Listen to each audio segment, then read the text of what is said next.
The terror begins again.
This is my story of returning home. To the land of the eternal spring. A la tierra de mis raíces. To the people of the corn, who built towering cities of limestone in verdant jungles. Who still thrive in cities and colonial towns and on the shores of Lake Atitlan. Esta es mi historia. My land, my people, my history.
Nini tu peux retenir na activité à l'élo?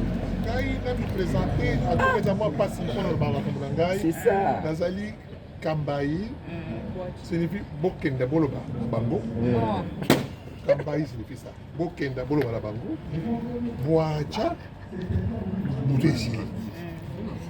Bokenda Boyibsa Bango était Boutesili atelema amba akenobisa Bango kama malonga. Yabona kumana. Kitoko. Oyebi soko bengi moto tuni moto na classe tabu na moni mingi bakeba étudier na biso.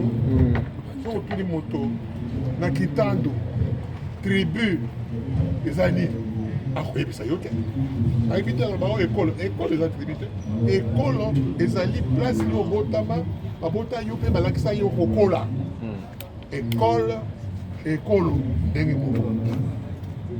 Clan ezali place obotami eza lokola nkanda ezali place obotami elakisa yo mayele bongo tribu epa na biso eza te nakiyaka tribu eza te nakiololo eza te nakisuku yo nani mongo nakitetela biloko eza te bato bayeli biso likambo wana bazali bato bauta mosika mondele pourquoi apesi biso tribu parce que epai na bango na empire romain moto oyo nyonso tu babatisa ye te ayebi oloba romain te baloba yaza barbare donc bango baya boye bakuti biso toloba monoko na biso toloba mongo na biso kitoko toloba kikongo na biso kitoko kiyaka kitoko kipigme kitoko yo olobi lokola olobaka français te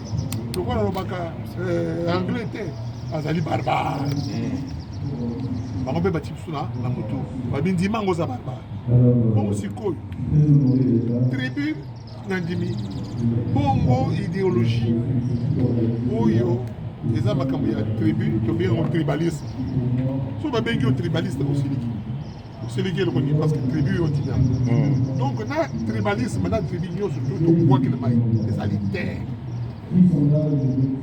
ethnisme ndenge moko ethnie na mongo ethnie mongo bongo yo ndimi ethnie bongo ethnisme oboya makambo wana nyonso lelo oyo boye moto moko te akoki kokosa bino bilenge kaka biso botokola bamindele mais tomoni mona clair mais bino bilenge lelo oyo boye moto moko te akosa bino ke tribu ezali na bokolo etini eza na bokolo toza na ekolo na ngai mongo ekolo na ngai muluba na mongo soko ti bango moko oyekoli bango bien okuta baka ndenge moko mokongo kutu toloba te mokongo ntango loba mama aza te na lingala olobi na kiluba mamokende koku to na kiluba okenda kikongo mama kende koku bongo wapi tribu wapi etuni nde mopaya ye ayekoli bino amoni na se ya babele baore bacoltan e bapetrole batantine abi bon oyo okanga biso oyo boye aza moyaka oyo boye aza mokongo boza baennemi ati biso na motu ati biso na motu bien akomi nango na bakongo abi montandu na mondibu baa bato moko te kabati mandoki apesi ya chef batandu mosusu apesi na ndambo ya bandibu abobunda biso mpe bazoba tobundi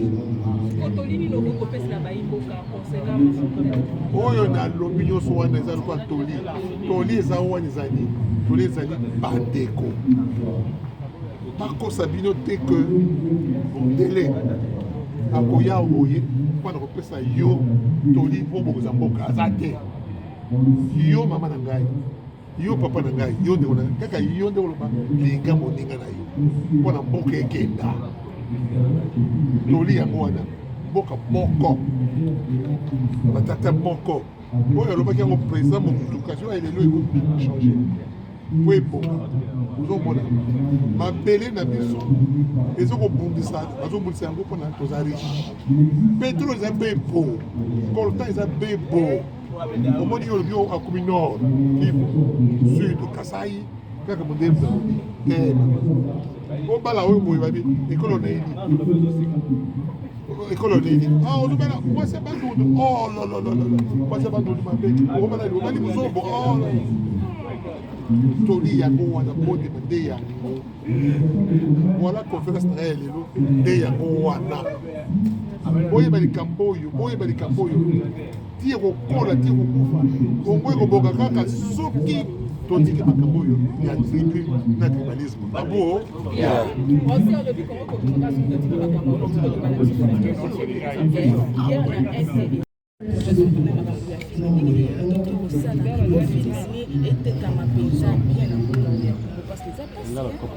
le problème est d'abord qu'au travers de la norme ebele basalaka film mais eza bafilme te parce que film eza lokola mathématique eza lokola science omoni science etambolaka na formule soko respecte formule wana te équation ebeti Donc il y a un cinéma. Cinéma, il y a clip. Clip, il y a une œuvre d'art.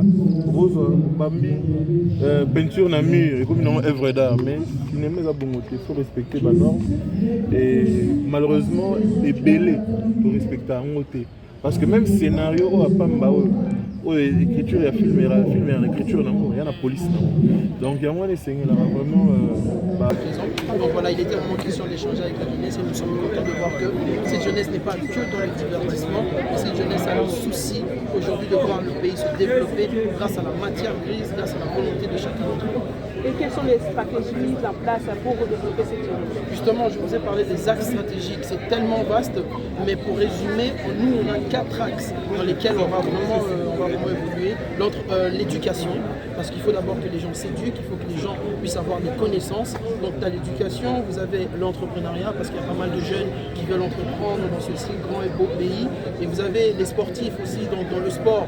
On peut aussi entreprendre dans le sport, mais c'est un domaine qui permet aussi aux Congolais de mieux vendre le pays, parce qu'il y a vraiment des talents dans tous les sens. Et puis culture et art, ici nous sommes dans le sanctuaire même de la culture et de l'art de la République démocratique du Congo. Donc à partir de ces 4 axes stratégiques, qu'on peut vraiment huiler la stratégie générale, il y a moyen d'entrer vraiment en détail dans la spécialisation, de voir comment les jeunes peuvent devenir des entrepreneurs, comment on peut favoriser les sportifs, les artistes. C'est vraiment quelque chose de tellement vaste que la jeunesse congolaise est très riche et nous avons toutes les stratégies et même comment utiliser ces stratégies au niveau de l'armée, au niveau de la stratégie militaire, voir comment on peut utiliser la jeunesse congolaise.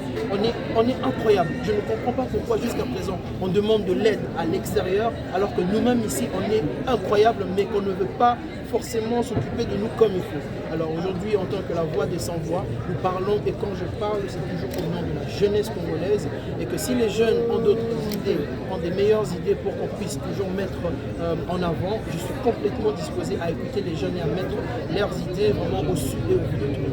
Vous avez un message particulier à lancer par rapport à la situation de sécurité? Mon brassard le dit. Là, je suis mis en rouge.